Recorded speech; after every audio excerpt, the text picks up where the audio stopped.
Stuart, another quite good chase, really. Do you is disappointed to have lost by just that smaller margin? Yeah, of course. I mean, obviously we at the halfway stage we felt that was pretty gettable. It's obviously on the high side, but the conditions are wet. It's tough to bowl, and with that such short boundary, there was always a 6 option there. So. Obviously, we've come up 3 runs short, and there's some pretty clear ways we could have stopped those 3 runs.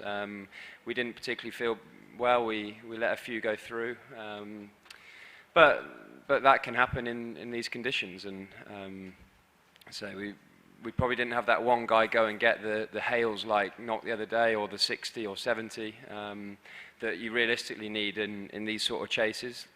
But sometimes as teams you have to hold your hands up. I mean, that knock from AB de Villiers is as good as you'll ever see. I've seen him do that before. I remember an IPL knock he did it in Deccan, I think, and he hits the ball 360 degrees and targeted the short boundary with fantastic success. And as I say, when we obviously tried to go for Yorkers, but in these conditions it's quite unrealistic to expect to get your Yorkers consistent with bowling with a bar of soap, really. So we could have adjusted our lengths, but then again it's a catch-22, because if you bowl back of a length, he just chips you over mid-wicket, which was 60 yards or something. So I mean, 63 is a lot to concede off the last 3 overs, but it was obviously a fantastic knock.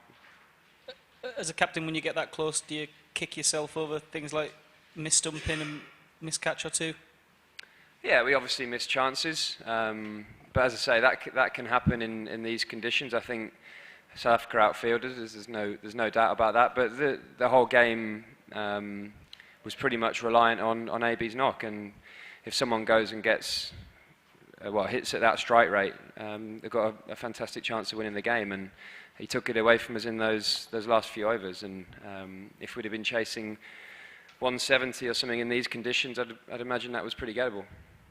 Stuart, probably a difficult time to answer this question, but you've taken England to 2 2020 tournaments now as captain. Do you still feel that that's a role you want to continue with, and bearing in mind things like age and injuries and the workload that you've got, do you think you'll be around for another tournament?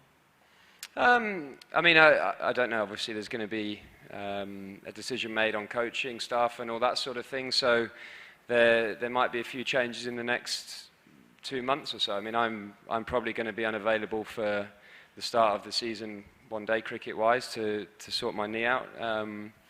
But let's say it's not a question that I can really answer as of now, having just walked off the field.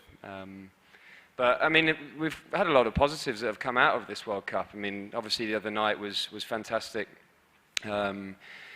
I think it's quite obvious that if we had got out the group stages, there'd have been a lot of surprise people. There's no doubt about that. I think there's going to be some strong sides that don't make it through to the semi-finals. Just the nature of how the tournament's changed its format. Australia are obviously already out. England are out. And two more major teams are not going to make it. So, yeah, we're disappointed, but we have done some pretty good stuff with the squad we've had available to us. We obviously lost a couple of key men through unavailability, injury, etc. So, yeah, I mean, we can hold our heads up pretty high in some of the performances we've put in. And at the end of the day, T20's an entertainment business, and I don't think anyone's going to leave the ground today disappointed with nearly 400 runs scored, 6s, 4s, catches, etc. So, obviously, we're disappointed to be out of the World Cup, but it was a fantastic game of cricket, and that's what T20's here for.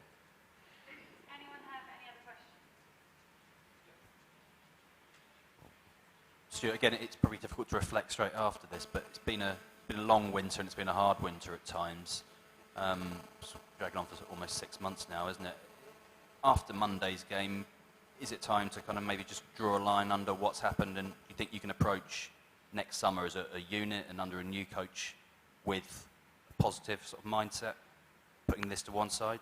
Well, it's going to be a new era of English cricket, isn't it? I think that sort of April-May period has always been lined up as that. It has been a tough winter. We've obviously been away a huge amount of time, as you guys have.